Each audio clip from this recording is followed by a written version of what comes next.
उनका कहना है कि लगभग हर इंसान के अंदर इतना प्लास्टिक मौजूद है कि उससे एक क्रेडिट कार्ड बनाया जा सकता है। आज बच्चे जिन तमाम समस्याओं का सामना कर रहे हैं, छोटे बच्चों को थायराइड की समस्या हो रही है, ये ज्यादातर इसी से जुड़ी हुई है। इसके अलावा ऑटिज्म, इसके साथ कई चीजें जुड़ी हुई हैं। इससे आपको कितनी सारी समस्याएं होती जा रही हैं, आपको पता ही नहीं।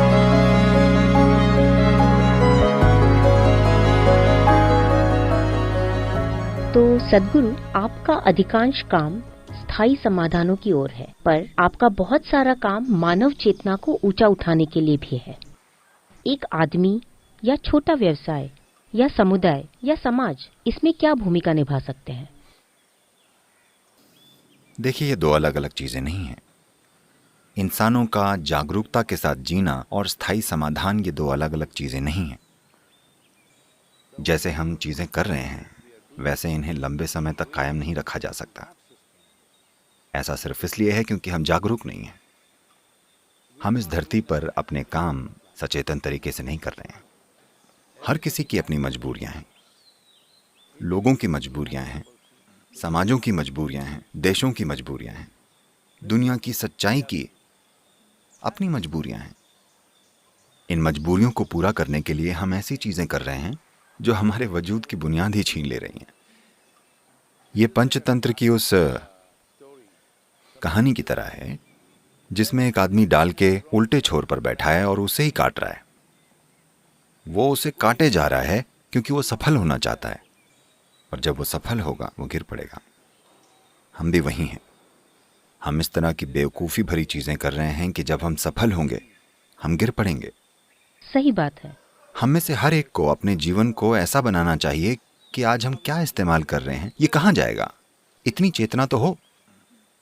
आज मैं जिस चीज का इस्तेमाल कर रहा हूं, कल ये कहाँ जाएगा, ये अंत में जाएगा कहाँ, इसका आखिरी पड़ाव क्या है।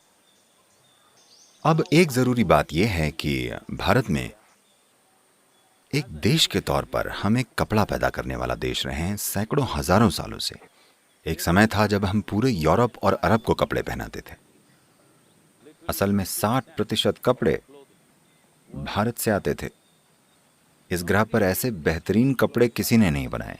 आज भी आपने जैसे कपड़े पहने हैं वैसे कपड़े कोई नहीं बना सकता, ठीक है? सही बात है। इस धरती पर कहीं भी नहीं, क्योंकि ये कौशल रातों रात नहीं आता।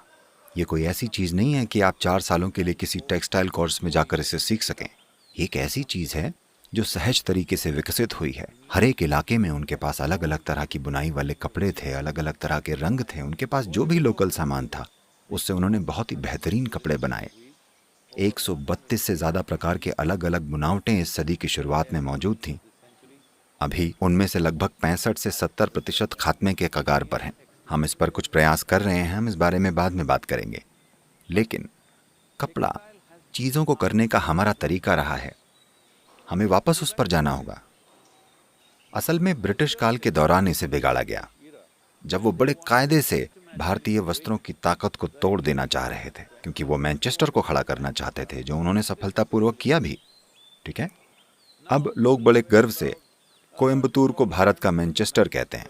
मैंने कहा ऐसा मत कीजिए, हाँ, उनको मैनचेस्टर को इंग्लैंड का कोयम्बतूर कहने दीजिए, क्योंकि ये वो जगह है जहां असली बुनाई और कताई और सब कुछ और कपास था, ठीक है? यही वो क्षेत्र है जहां ये हुआ, और हर क्षेत्र में इसके अनोखे तरीके हैं। अगर हम इसे वापस ले आएं ठीक ठाक स्तर तक भी, अगर हम जरूरी बाजारों का विकास करें, अगर हम मौजूदा हुनर को फिर से जगाएं, तो मैं आपको बता रहा हूं, इस देश में ये अगले 5 से 6 सालों के समय में आराम से 20 से 30 करोड़ लोगों को रोजगार देगा। कपड़ा उद्योग द्वारा कुछ प्रयास किए जा रहे हैं, कुछ नीतियां बदली हैं, हम भी उनके साथ काम कर रहे हैं। पर अगर आप एक क्रांति चाहते हैं तो ये काफी नहीं है। सबसे बढ़कर इस सब के लिए आपको एक बाजार चाहिए। इसलिए आप बड़ी महत्वपूर्ण हैं, इसलिए मैं आपसे बातें कर रहा हूँ। क्योंकि हमें एक बाजार की जरूरत है। बाजार को कलात्मकता को लेकर संवेदनशील होना चाहिए, बाजार को स्थायी चीजों को लेकर संवेदनशील होना चाहिए। फिलहाल लोग किसी दुकान में जाकर शॉप एंड बाय 10 नायलॉन के कपड़े खरीद लेना चाहते हैं, क्योंकि अगर वो शॉपिंग गए तो कोई भी एक कपड़ा नहीं खरीद रहा, वो 2 दर्जन खरीदते हैं। इस तरह 1 2 3 वो पहनेंगे और उसके बाद वो बोर हो जाते हैं और फिर से इससे पहले कि वो 2 दर्जन कपड़े को पहने वो पहले ही दोबारा शॉपिंग कर चुके होते हैं, ठीक है। 85% of the clothing इस दुनिया में 85% कपड़े 1 साल में ही कचरे के गड्ढों में चले जाते हैं। दुनिया में हर साल 100 अरब कपड़े बेचे जाते हैं, 100 अरब, ठीक है। और 85% कपड़े हर साल कचरे के गड्ढों में चले जाते हैं और उनमें से ज्यादातर पॉलिएस्टर है। प्रदूषण का सबसे खतरनाक प्रकार ये पॉलीफाइबर polyfiber is floating everywhere. हर जगह तैर रहा है। ये हवा में है, ये मिट्टी में है, ये पानी में है। कुछ शोधकर्ताओं ने पाया है कि ये प्लेसेंटा में यानी पॉलीफाइबर गर्भनाल में है, यानी आपकी माँ के गर्भ में ही ये आपको पकड़ लेता है। उनमें से कुछ कह रहे हैं, हमें नहीं पता कि आंकड़े किस हद तक सही हैं, पर ये सही हैं, ये सही दिशा में है। वो कह रहे हैं कि लगभग हर इंसान के अंदर इतना प्लास्टिक मौजूद है कि उससे एक क्रेडिट कार्ड बनाया जा सकता है। आपको कीमत चुकानी पड़ेगी किसी Someday दिन। you- अगर आप अपने सिस्टम में क्रेडिट कार्ड लेकर चलेंगे तो आप भरपाई करते रहेंगे, ठीक है। तो इतना सारा प्लास्टिक हर जगह मौजूद है, लेकिन हर कोई उस बेचारे प्लास्टिक बैग पर ही निशाना साध रहा है। मैं ये नहीं कह रहा हूं कि आप उस पर निशाना मत साधिए, लेकिन ऐसा करना फैशनेबल हो गया है। यही समस्या है, क्योंकि बेचारा प्लास्टिक बैग जो सड़क पर तैर रहा है, कोई भिखारी, कोई कचरा बीनने वाला उसे उठा लेता है। और भारत में ये रिसाइकलिंग दरअसल बड़ी अच्छी रफ्तार से होती है। ये आपकी स्थायी समाधानों की चेतना की वजह से नहीं है, बल्कि गरीबी की वजह से है। वह उसे उठा रहे हैं। भारत में लगभग 90% प्लास्टिक की बोतलें रिसाइकल हो जाती हैं। ये इस तरह का अकेला देश है। ऐसा इसलिए नहीं है कि हम पर्यावरण को लेकर बहुत जागरूक हैं, बल्कि इसलिए क्योंकि लोग बहुत गरीब हैं, वह उसे उठा रहे हैं। खैर, किसी न किसी तरीके से ये हो रहा है। लेकिन पॉलीफाइबर ये जिस मात्रा में नुकसान कर रहा है, जिस तरीके से शरीर में घुसता है, खास तौर पर बच्चे पॉलीफाइबर पहन रहे हैं क्योंकि पॉलीफाइबर बहुत ही ज्वलनशील होता है। इस वजह से वो इस पर ऐसे आग न पकड़ने वाले केमिकल्स की परत चढ़ा रहे हैं। इन रसायनों को कैंसर पैदा करने वाला पाया गया है। आज बच्चे जिन ढेर सारी समस्याओं का सामना कर रहे हैं, छोटे बच्चों को थायराइड की समस्या हो रही है, वो मोटे तौर पर आग न पकड़ने वाले केमिकल से जुड़ी हुई हैं, जिन्हें वो कपड़ों पर इस्तेमाल कर रहे हैं। और ऑटिज्म भी, तमाम चीज़ें इससे जुड़ी हुई हैं।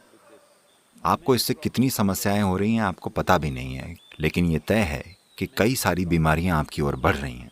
जब तक एक बच्चा 15-16 साल का नहीं हो जाता, उसे कभी भी पॉलीफाइबर का कुछ भी नहीं पहनना चाहिए। They must wear organic clothing. उन्हें ऑर्गेनिक कपड़े ही पहनने चाहिए। ऐसा नहीं है कि बड़े पहन सकते हैं, पर कम से कम 17-18 साल की उम्र में उन चीज़ों को लेकर आप में थोड़ा प्रतिरोध आ जाता है। पर तब तक ये बहुत ज़रूरी है कि आप ऑर्गेनिक रेशा पहनें। पर अब समस्या यह है कि आपके पास कितने सारे कपड़े हैं और आप उतने सारे सूती या रेशम के कपड़े नहीं खरीद सकते, तो आप पॉलीफाइबर खरीद लेते हैं, ठीक है। ये ज्यादा सस्ता है, तो ज्यादातर लोग इसे ही। देखिए, सूती कपड़ों और दूसरी चीज़ों को भी सस्ता बनाया जा सकता है अगर हम मात्रा बढ़ा दें। तो एक सरल सा सुझाव मैं ये दे रहा हूं, तेलंगाना में आपका प्रभाव है, आपको इसके लिए दबाव देना चाहिए। मैं कुछ राज्यों में इसके लिए दबाव डाल रहा हूं कि कम से कम स्कूल यूनिफॉर्म सूती ही होनी चाहिए, या लेनिन, या जो कुछ भी वो खरीद सकें, ठीक है, पर वो पॉलीफाइबर नहीं होनी चाहिए। आप उसे रिसाइकल नहीं कर सकते। केवल 1% ही रिसाइकल किया जा रहा है, क्योंकि कोई भी इस पॉलीफाइबर को वैसे का वैसा इस्तेमाल नहीं करता। इसे हमेशा एक जटिल मिश्रण में मिलाया जाता है ताकि अलग तरह के फैब्रिक बनाए जा सकें या जो भी। तो आप उस जटिल पदार्थ को कभी रिसाइकल नहीं कर सकते। अगर ये शुद्ध नायलॉन या शुद्ध पॉलीफाइबर होता तो हम उसे रिसाइकल कर लेते। आप इसे रिसाइकल नहीं कर सकते क्योंकि इसे दूसरी अलग अलग चीज़ों के साथ मिलाया जाता है, इसलिए रिसाइकलिंग संभव नहीं है। आप जितने पॉलीफाइबर का कपड़ों के रूप में इस्तेमाल कर रहे हैं, उसका केवल 1% रिसाइकल किया जा रहा है, बाकी सब प्रकृति में जा रहा है। और ये कई अलग अलग तरीकों से हमारे पास घूम के आ रहा है। आपके दिल में क्रेडिट कार्ड है।